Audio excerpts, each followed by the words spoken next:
Një kompani gjermane tashmë transformon trupin e të vdekurve në diamant. Po, pra në qoftë se vdes një familjar yt dhe ti dëshiron që ta kthesh në diamant, ata janë të gatshëm që ta bëjnë.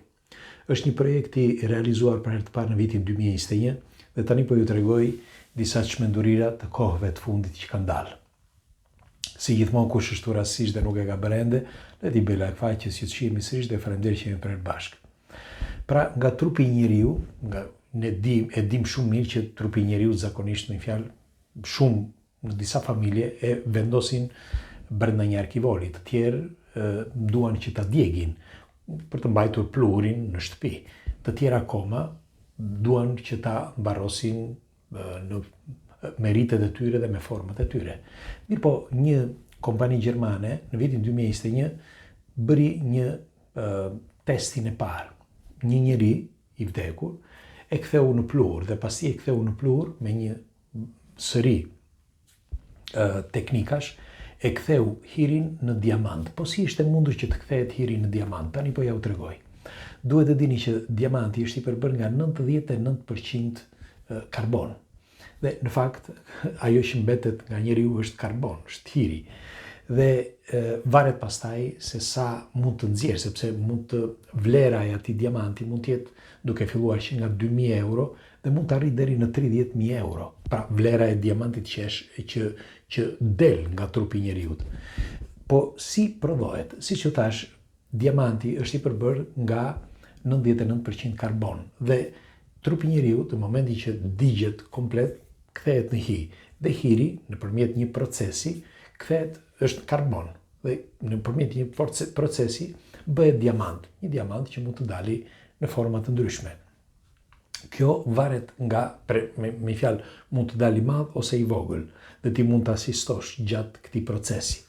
Njëkohësisht po thoshe që mund të dalin në forma të ndryshme, të vogël apo të madh. Varet nga njeriu, sepse varet nga qelizat e tij, varet nga eshtrat, nga të gjitha, por kryesisht varet nga flokët, nëse ka flok.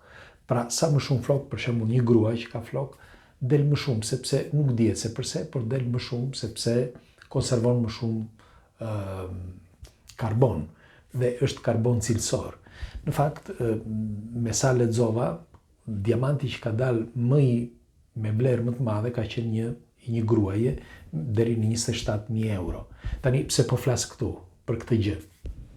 Sepse njerëzit nuk është ata që e kanë bërë, nuk është se tani ne nuk e dim, nuk është se kanë bërë që të djegin trupin e një të afërmi që të nxjerrin para nga ai. Jo.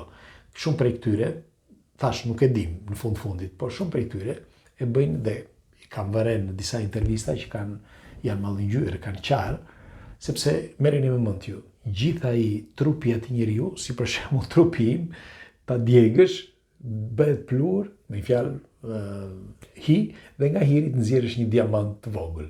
Me fjalë, përbërja e gjithë trupit njeriu në një diamant të vogël.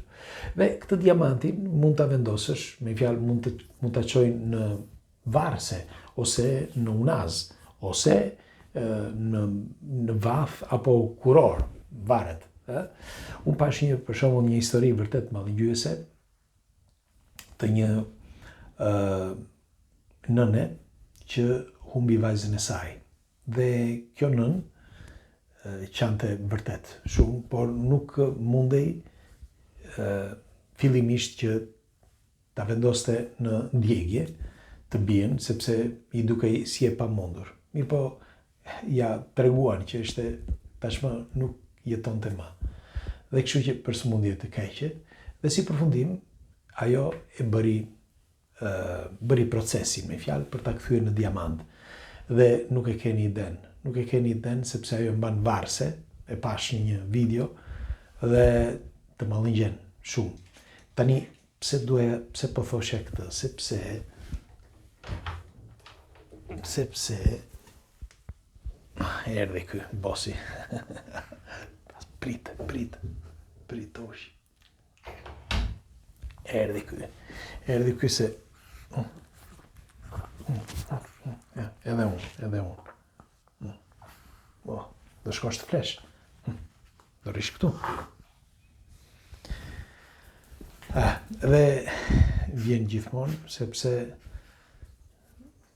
sa herë që më dëgjon që unë flas, ngrihet edhe vjen këtu që më bën shoqëri. Ja, është ulur atje tani. Dhe po më falni, po është edhe ai pjesëtari ynë. Dhe po thosha, si mendoni ju tani për një gjë të tillë?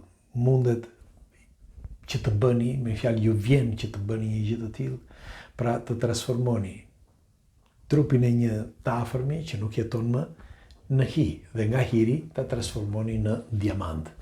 Shikoni, në fillim, herën e parë që doli si testës, sa kishim për testin, tash është një kompani gjermane që bëri për e të parë, dhe me sa duket ata kanë ekskluzivitetin, sepse fizikanti që e shpiku, pra që nëzori këtë ide, e regjistroi. E kishte regjistruar, mos gaboj, në vitin 2008, dhe nuk kishte të ardhur financiare dhe gjeti më në fund se ku.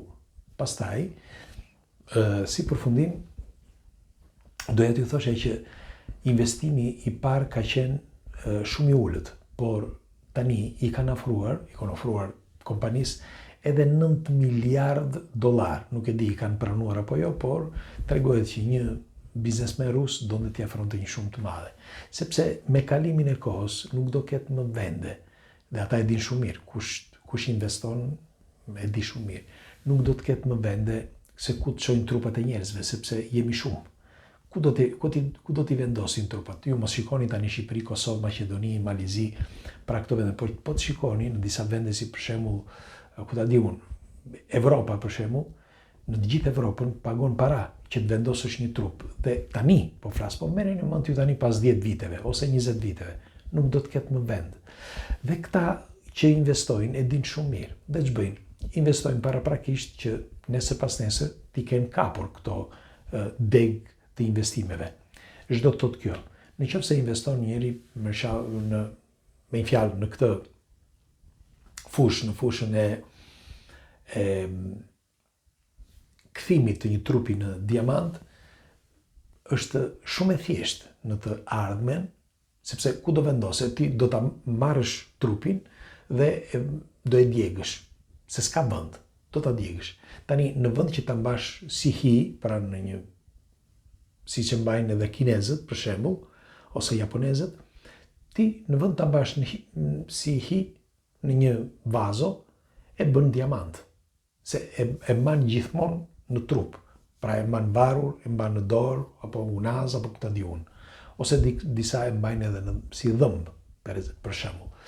Dhe doja të thoshe që këta investitorë din shumë mirë dhe ndaj kanë kërkuar me ngulm që të investojnë në një projekt të tillë.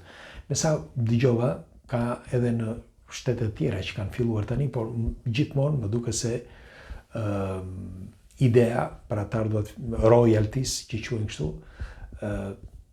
të drejtat e autorit, ja japin gjithmonë Gjermanit që e ka shpikur. Dhe tani unë doja t'ju pyesja juve. Ju do ta bënit një gjë të tillë, pra do e merrnit një të afërmin tuaj kur nuk jeton më, s'diskutohet, dhe ta shndërroni në hi, në djegje dhe pastaj në diamant që ta varni pastaj në qafë, ta mbani në gisht apo në vesh apo ku ta di unë, apo si byrzyllyk, një pjesë të vogël, sepse metali është byrzyllyku, por koka aty ku vendoset diamanti është e trupit të njeriut të dashur. Pra ju do ta bëni një gjë të tillë.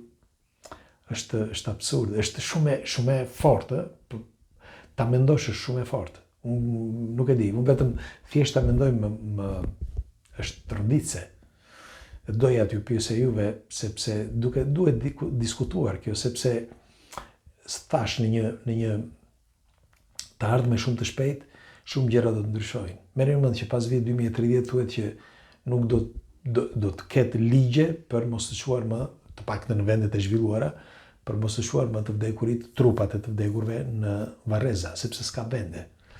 Dhe mendohet që pas vitit 2030 do bëhen të detyruara, me një fjalë, me djegje. Dhe ky është diskutim vërtet i fortë. Nuk e di. Por më ka bërë përshtypje sepse realizova një video dhe kisha kohë që kisha seleksionuar për të realizuar dhe kësari arritëm të realizonim, por doja që ta diskutoj me ju, sepse kur flasim shumë drejt për drejt është ndryshe. Është ndryshe. Dhe është e rëndë. Pastaj do të dëshiroja një komentin tuaj.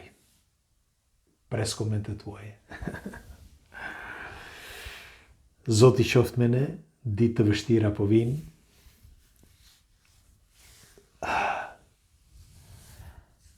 Unë u lava dhe me këtë lodhje që kam, sepse duke u lodhur edhe duke pasi lodhesh brenda një dush, fle tamam si qenjë, dhe unë doja t'ju thoshe juve tani përpara se të shkoj të fle gjumë. Nëse jeni duke parë videon sonte, mendoni vetëm gjëra pozitive, e do flini mirë. Vetëm gjëra pozitive, të paktën 5 minuta para se të flini gjumë. Dhe mendoni pozitivisht në mënyrë që të flini gjumë mirë dhe ta përballoni ditën tjetër mirë, pra të nesërmen ose më mirë nesër. Kështu që një sekond.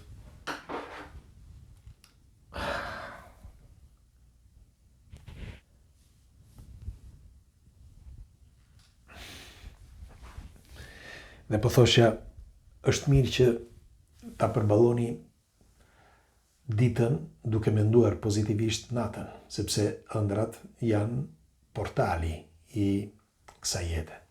Kështu që do flasim më gjatë në një video tjetër, por doja t'ja u thosha që mos t'ju lë me atë shijen e keqe të këtij informacioni. Kalofshi bukur, natën e mirë.